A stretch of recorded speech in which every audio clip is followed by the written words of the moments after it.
अस्सलाम वालेकुम dear students. तो 11th क्लास मैथ की जो न्यू बुक है नेशनल बुक फाउंडेशन की, आज इसकी एक्सरसाइज 1.4 इसका क्वेश्चन नंबर 1 करवाऊंगी।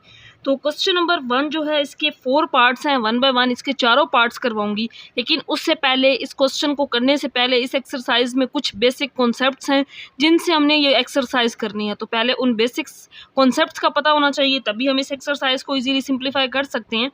अब इसमें कॉम्प्लेक्स नंबर को पोलर फॉर्म में कन्वर्ट करने का कहा गया है। तो सबसे पहले हमें ये पता होना चाहिए एक कॉम्प्लेक्स नंबर को किस फॉर्म में लिखते हैं। जी से डिनोट करते हैं, एक्स प्लस आयोटा वाई या वाई आयोटा भी लिख सकते हैं। ये एक कॉम्प्लेक्स नंबर है, ये इसकी रेक्टेंगुलर फॉर्म होती है, इसको कहते हैं रेक्टेंगुलर फॉर्म। तो यहाँ पे जो भी कॉम्प्लेक्स नंबर होगा उसको हम इस फॉर्म में। अब पोलर फॉर्म क्या होती है?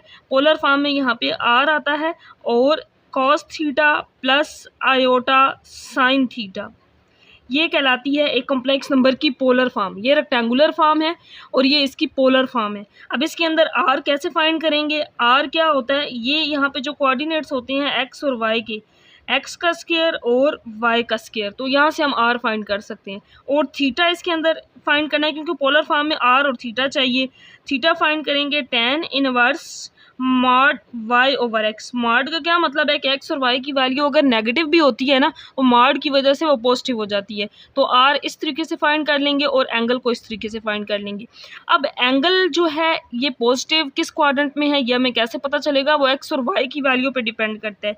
अगर मैं ये कार्टेशियन कोऑर्डिनेट सिस्टम ड्रा करूँ तो यहाँ पे x पॉजिटिव, यहाँ पे x नेगेटिव होता है, यहाँ पे y पॉजिटिव और यहाँ पे y नेगेटिव होता है। तो x पॉजिटिव y पॉजिटिव ये फर्स्ट क्वाड्रेंट बन जाता है जिसके अंदर x पॉजिटिव होता है और y भी पॉजिटिव होता है, ये फर्स्ट क्वाड्रेंट। अब सेकंड क्वाड्रेंट यहाँ से यहाँ तक है, x negative y positive, x negative है और y पॉजिटिव है।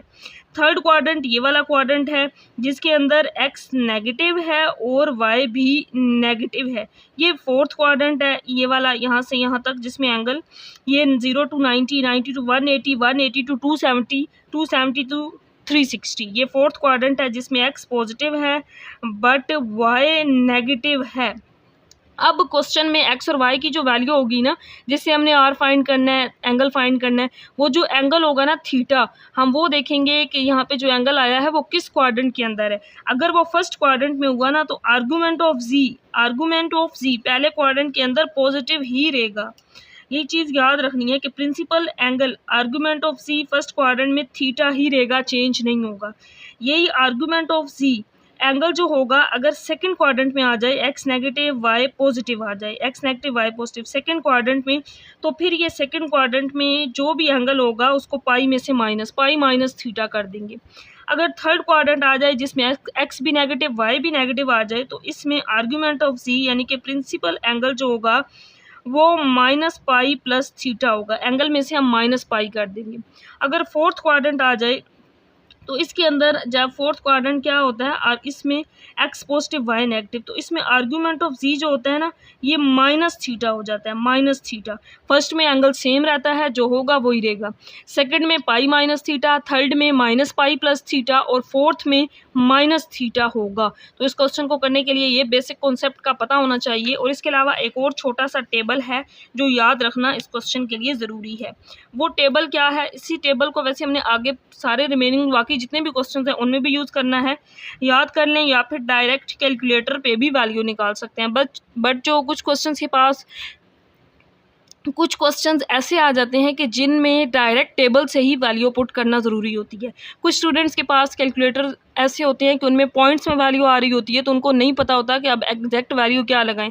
इसलिए टेबल याद करना ज़्यादा बेस्ट रहेगा, टेबल से ही वैल्यू हम निकालेंगे। यहाँ पे थीटा मैंने ले लिया है, यहाँ पे 0, यहाँ पे 30 डिग्री, 45, 60 और 90 तक ले लेते हैं, क्योंकि बाकी 180, 270 उन पे वैल्यूज़ इजीली कैलकुलेटर पे निकल आएंगी, ये याद रखना ज़रूरी है। थीटा साइन भी हो सकता है, कोस पे भी लेंगे हम वैल्यूज़ और टैन पे भी लेंगे, इन पे सारी वैल्यूज़ चेक करेंगे। तो सबसे पहले साइन 0, ये साइन 0 पे 0 होता है, साइन 30 पे 1/2 होता है, साइन 45 1/√2, साइन 60 √3/2, साइन 90 1 होता है, कोस 0 1, cos 30 √3/2, cos 45 1/√2, फिर cos 60 जो कि 1/2 और cos 90 पे 0। अगर हम साइन वाली वैल्यूज़ देखें तो ये 0 से यहाँ तक थी। अगर इसी को यहाँ से इस साइड से स्टार्ट करें तो 1/√3/2, 1/√2, फिर 1/2 और फिर 0। अब tan, क्योंकि tan होता है साइन ओवर cos 0/1, ये तो 0 आ जाएगा। यहाँ पे 2 कैंसल आउट, tan 30 1/√3, यहाँ पे ये cancel out, square root 2 square root से साइन ओवर cos 1/1 1 आ जाएगा। 2 कैंसल आउट, √3/1 √3, तो tan 0 पे 0, tan 30 पे 1/√3, tan 45 पे 1, tan 60 पे √3, 1/0 इन्फिनिटी, जिसे हम कहते हैं कि tan 90 पे अनडिफाइंड है। अब इसमें एक और इम्पॉर्टेंट चीज़ ये है कि अगर किसी भी नंबर को 0 से डिवाइड कर लें तो आंसर इन्फिनिटी आता है, लेकिन 0 ओवर कोई भी नंबर करें तो आंसर 0 आता है। तो ये बेसिक कॉन्सेप्ट था जो इस क्वेश्चन को पोलर फॉर्म के लिए पता होना चाहिए। इस क्वेश्चन को सोल्व करने के लिए यही कॉन्सेप्ट आगे रिमेनिंग क्वेश्चंस में भी यूज़ करेंगे। तो स्टार्ट करते हैं पार्ट नंबर 1। क्वेश्चन नंबर 1 का पार्ट नंबर 1 है। क्वेश्चन नंबर 1 का z है 2 + √3 आयोटा। पोलर फॉर्म यानी कि ये फॉर्म निकालनी है। इसके लिए r और थीटा सबसे पहले फाइंड करेंगे। r होता है x² + y²। तो हम एक कॉम्प्लेक्स नंबर की फॉर्म लिख लेते हैं। कॉम्प्लेक्स नंबर होता है x + y आयोटा या आयोटा y फॉर्म में होता है। ये कॉम्प्लेक्स नंबर रेक्टेंगुलर फॉर्म। अगर हम दोनों को कंपेयर कर लें तो x की वैल्यू तो यहाँ पे 2 है। अगर इन दोनों को कंपेयर करें तो y की वैल्यू √3 है। अब हमारे पास x और y है तो r फाइंड करने का फार्मूला ये होता है x² + y²। तो इस फार्मूला से हम r निकाल सकते हैं। x का स्क्वायर यानी कि 2 का स्क्वायर, y क्या है √3, इसका स्क्वायर ले लेंगे तो 2 का स्क्वायर 4, 3 का स्क्वायर 9 आ जाएगा। सॉरी, यहाँ पे √3 था, ये से कैंसिल आउट तो सिर्फ 3 ही आएगा। 1 का पार्ट नंबर 1 है। कॉम्प्लेक्स नंबर दिया गया है 2 + √3 आयोटा। तो इसकी पोलर फॉर्म बनानी है। जैसे मैंने स्टार्ट में बताया था, पोलर फॉर्म क्या होती है, z = r cos theta + iota sin theta. तो हमें यहाँ पे r की वैल्यू चाहिए। r हम फाइंड कर लेंगे x² + y² स्क्वायर रूट। फिर हमने थीटा, ये वाला थीटा फाइंड करना है और ये हम फाइंड करेंगे tan इनवर्स y/x। मॉड का मतलब है y और x अगर नेगेटिव भी हुआ तो पॉजिटिव हो जाएगा। इस तरह हम थीटा फाइंड करेंगे। फिर हम चेक कर लेंगे कि वो थीटा जो है वो किस क्वाड्रेंट में है, वो फर्स्ट में है, सेकंड में है, थर्ड में है और 4 में है। तो मैंने स्टार्ट में बताया था कि आर्गूमेंट ऑफ z, फर्स्ट में थीटा सेम रहता है, सेकंड में पाई माइनस थीटा, थर्ड में -पाई + थीटा और 4 में एंगल के साथ माइनस आ जाता है। तो इस तरीके से फिर हम यहाँ वैल्यूज पुट कर देंगे तो आंसर आ जाएगा। तो ये बेसिक थीम था, यानी कि ये हमारा काम है इस क्वेश्चन के अंदर, ये हमने करना है। तो एक कॉम्प्लेक्स नंबर किस फॉर्म में होता है, x + y आयोटा फॉर्म में, रेक्टेंगुलर फॉर्म। अगर हम दोनों को कंपेयर करें तो x की वैल्यू 2 है और y की वैल्यू 2√3 है। तो अब हम r फाइंड कर सकते हैं, क्योंकि r कैसे फाइंड करते हैं, x² + y का स्क्वायर। तो यहाँ पे वैल्यूज पुट कर देंगे। x की वैल्यू 2 का स्क्वायर, y की वैल्यू 2√3 है, इसका स्क्वायर ले लेंगे तो 2 का स्क्वायर 4 हो जाएगा। यहाँ पे 2 का स्क्वायर 4 और इसका स्क्वायर इससे कैंसल आउट और यहाँ पे 3 आ जाएगा। अब इसको सिंप्लीफाई करेंगे, 4 + 4 3 = 12। तो 12 में 4 ऐड करेंगे तो आंसर आ जाएगा 16। 16 का स्क्वायर रूट लेंगे तो 4 आ जाएगा। अब 4 यहाँ पे प्लस माइनस के साथ लिखते हैं, बट पॉजिटिव क्यों लिखा है, क्योंकि r जो है ये डिस्टेंस है और हमेशा पॉजिटिव होता है, ये नेगेटिव नहीं हो सकता। तो r की वैल्यू इसमें पॉजिटिव ही रहेगी। अब हमने r फाइंड कर लिया है। अब थीटा फाइंड करेंगे तो थीटा कैसे फाइंड करते हैं, tan इनवर्स y/x। तो यहाँ से हम थीटा की वैल्यू अब निकाल लेंगे। Theta = tan inverse y/x। तो y की वैल्यू यहाँ पे ये है 2√3 और x की वैल्यू यहाँ पे ये है 2। इन दोनों वैल्यूज़ को पुट कर देंगे तो y 2√3 और x 2 है, ये इससे cancel out. So theta = tan और यहाँ पे √3। अब tan √3 ये वैल्यू किस पे होती है, या तो डायरेक्ट कैलकुलेटर पे निकाल लेंगे, या जो मैंने स्टार्ट में टेबल बताया था, कि tan √3, तो tan √3 देखें तो ये किस एंगल पे आ रहा है, 60 पे। तो टेबल से डायरेक्ट वैल्यू भी लिख सकते हैं या फिर कैलकुलेटर पे भी निकाल सकते हैं। तो यहाँ पे मींस थीटा की वैल्यू आ गई है 60 डिग्री, जिसको हम लिख सकते हैं π/3। π/3 का मतलब क्या है कि अगर हम 180/3 करें तो वो 60 ही बनता है, तो इसको हम π/3 लिख सकते हैं। अब हम ये देखेंगे कि ये एंगल किस क्वाड्रेंट में है, तो यहाँ पे वैल्यूज़ अगर देखें तो x positive y positive, x positive और y पॉजिटिव, तो ये भी मैंने स्टार्ट में बताया था कि x positive y positive first quadrant और फर्स्ट में आर्ग्यूमेंट थीटा ही रहता है, चेंज नहीं होता। तो इसके साथ यहाँ पे मेंशन करेंगे फर्स्ट क्वाड्रेंट है और फर्स्ट क्वाड्रेंट में आर्ग्यूमेंट ऑफ c जो है ये चेंज नहीं होगा, ये यही रहेगा π/3। सारे स्टेप्स नेक्स्ट पार्ट में भी बिल्कुल सेम इसी तरह करेंगे। जब बार बार इनकी प्रैक्टिस करेंगे तो आप लोगों को ये फिंगर टिप्स पे आ जाएंगे, क्योंकि सारे पार्ट्स बिल्कुल सेम है। आर्ग्यूमेंट ऑफ z आ गया है, तो अब हम इसकी पोलर फॉर्म फाइंड कर सकते हैं। z is equal to r cos theta plus iota sine theta. इसके अंदर वैल्यूज़ पुट कर देंगे। r की वैल्यू 4, कोस, एक और चीज़ यहाँ पे जो बेसिक चीज़ है, जो कोस और साइन होते हैं इनकी एंगल 2 पाई होता है इनका पीरियड, तो इनका पीरियड इसमें ऐड कर देंगे 2k पाई, कोस के साथ भी और साइन के साथ भी। इसी तरह टैन और कॉट का पीरियड जस्ट पाई होता है, तो पाई उसमें ऐड करते हैं। तो कोस एंगल कितना आया है थीटा यहाँ पे π/3 और इसका पीरियड 2k पाई इसमें ऐड कर देंगे, plus iota sign angle theta यहाँ पे π/3 है और इसमें इसका पीरियड 2k पाई ऐड कर देंगे, तो ये इसका आंसर होगा। अब हो सकता है कुछ बुक्स वाले इसका आंसर इस फॉर्म में लिख दें, तो एक और मेथड है इसका आंसर लिखने का, वो ये है कि 4 यहाँ से सिस लिख सकते हैं,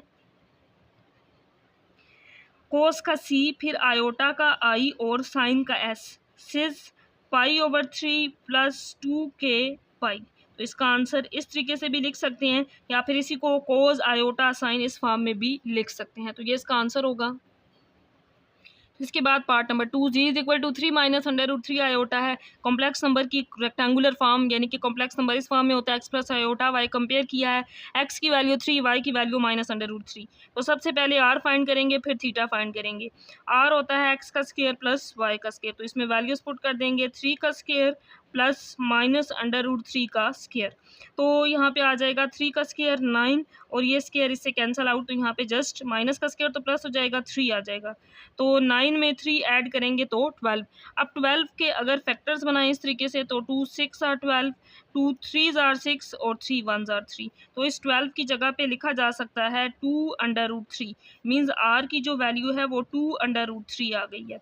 अब नेक्स्ट स्टेप है कि थीटा फाइंड करना है, तो थीटा फाइंड करते हैं tan इनवर्स y/x से।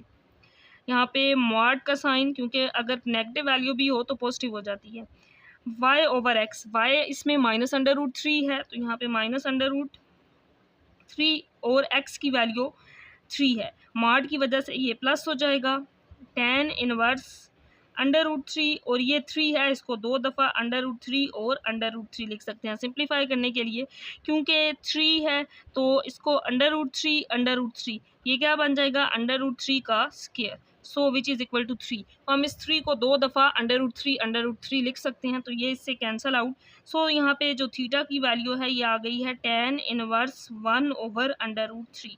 अब हम ये देखेंगे कि tan इनवर्स 1/√3 टेबल में किस एंगल पे आता है, या इसको कैलकुलेटर पे डायरेक्ट कैलकुलेट कर सकते हैं। तो ये मैंने स्टार्ट में टेबल लिखवाया था, tan 1/√3 ये आता है 30 पे।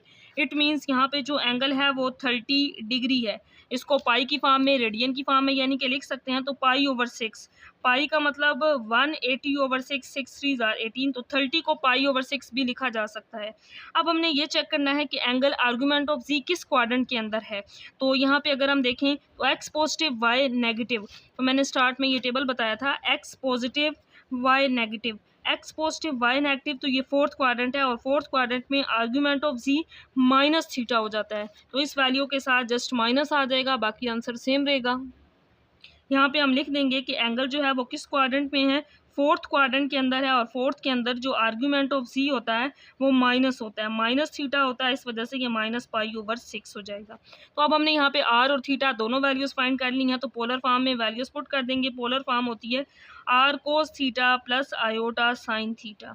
इसमें वैल्यूज़ पुट करेंगे, r का आंसर 2√3 और cos थीटा की वैल्यू -π/6 और यहाँ पे इसका पीरियड ऐड कर देंगे 2k पाई, प्लस आयोटा साइन थीटा की वैल्यू -π/6 और इसका पीरियड ऐड कर देंगे जो कि 2k पाई होता है, ये इसका आंसर होगा।